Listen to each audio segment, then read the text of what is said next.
नमस्कार, मराठी अपडेट गुरु या यूट्यूब चॅनलवर मी ओमकार सर्वांचं हार्दिक स्वागत करतो। सर्वच लाडक्या बहिणींना आपण खात्रीशीर माहिती देतच असतो। मे महिन्याचा हप्ता आहे पुढील काही दिवसांमध्ये जमा होईल, परंतु याच पार्श्वभूमीवरती अनेक लाडक्या बहिणी अशा आहेत की ज्यांना मार्च आणि एप्रिलचा हप्ता आलेला नाही आहे आणि त्या लाडक्या बहिणी ऑनलाईन स्टेटस देखील चेक करत आहेत, अर्ज अप्रूव्ह दाखवत आहे। मग दादा आम्हाला पुढील हप्ता म्हणजेच मे महिन्याचा हप्ता येणार का असा देखील प्रश्न विचारत आहेत। त्यामुळे संपूर्ण महाराष्ट्रातील ज्या लाडक्या बहिणी अशा आहेत की ज्यांना मार्च आणि एप्रिल या 2 महिन्याचा हप्ते आले नाही आहेत, पण आपण खरोखर पात्र आहोत तर आणि अर्जाचा स्टेटस देखील चेक केला असेल तर ओके आहे, अप्रूव्ह आहे आणि त्यानंतर डीबीटी ॲक्टिव्ह आहे, मग अशा वेळी काय होऊ शकतं तर लक्षात घ्या की तुम्हाला मार्च आणि एप्रिलचा हप्ता आला नाही आहे, म्हणजेच लक्षात घ्या की कोणत्या ना कोणत्या तांत्रिक कारणांमुळे किंवा कुठल्या तरी एररमुळे तुम्हाला अपात्र ठरवण्यात आलेलं आहे। अनेक लाडक्या बहिणी स्वतः स्टेटस चेक करत आहेत, त्यांना अप्रूव्ह पाहायला मिळत आहे, पण त्या लाडक्या बहिणी जेव्हा जवळच्या महिला बाल विकास विभागामध्ये जात आहेत त्यावेळी त्यांना कळत आहे की आपला अर्ज का रद्द झाला आहे। तो केवळ तुम्हाला इंटरफेस आहे, तुमच्याकडून अप्रूव्ह दिसत आहे, पण त्याचा ॲक्च्युअल स्टेटस जवळच्या असणाऱ्या महिला बाल विकास विभागामध्ये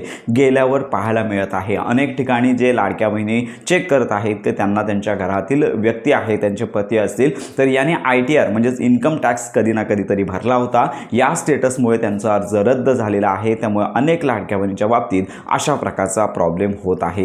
याच्यामध्ये अनेक अशा लाडक्या बहिणी देखील आहेत की खरोखरच पात्र आहेत, गरीब परिस्थिती आहे, 2.5 लाखांच्या आत उत्पन्न आहे, 4 चाकी वाहन नाही आहे, पण टेक्निकल कारणांमुळे त्यांचा लाभ बंद झालेला आहे। अशाच लाडक्या बहिणींना लक्षात घ्या पुन्हा लाभ दिला जाणार आहे। तर यांनी देखील असंच बसायचं नाही आहे, त्यांनी देखील जवळच्या असणाऱ्या महिला बाल विकास विभागामध्ये जाऊन त्यांच्या अर्जाचा स्टेटस आणि संबंधित माहिती घ्यायची आहे। अशा लाडक्या बहिणींसाठी कागदपत्र फेर तपासणी सुरू होईल आणि त्याच्यानंतर त्यांना पात्र करून घेतलं जाणार आहे। ज्या लाडक्या बहिणी अपात्र आहेत किंवा खरोखरच निकषांमध्ये बसत नाही आहेत त्यांनी कुठल्याही प्रकारची कागदपत्र पडताळणी करण्याच्या फंद्यामध्ये पडू नये, कारण का लक्षात घ्या की जर पुढे अर्ज अपात्र झाला, आता पात्र झालात, पुढे अपात्र झालात तर वसुली लागणार आहे। कारण का आतापर्यंत चुकीच्या पद्धतीने जर लाभ घेतला असाल तर शासनामार्फत कुठलीही वसुली केली जाणार नाही आहे। केवळ 14,000 जे पुरुष लाभार्थी आहेत यांच्याकडून ही वसुली केली जाणार आहे। इतर अपात्र लाडक्या बहिणींकडून कुठल्याही प्रकारची वसुली केली जाणार नाही। तर ज्या लाडक्या बहिणी सध्या अपात्र आहेत पण खरोखर निकषांमध्ये बसत आहेत तर त्यांना पात्र करण्याची जबाबदारी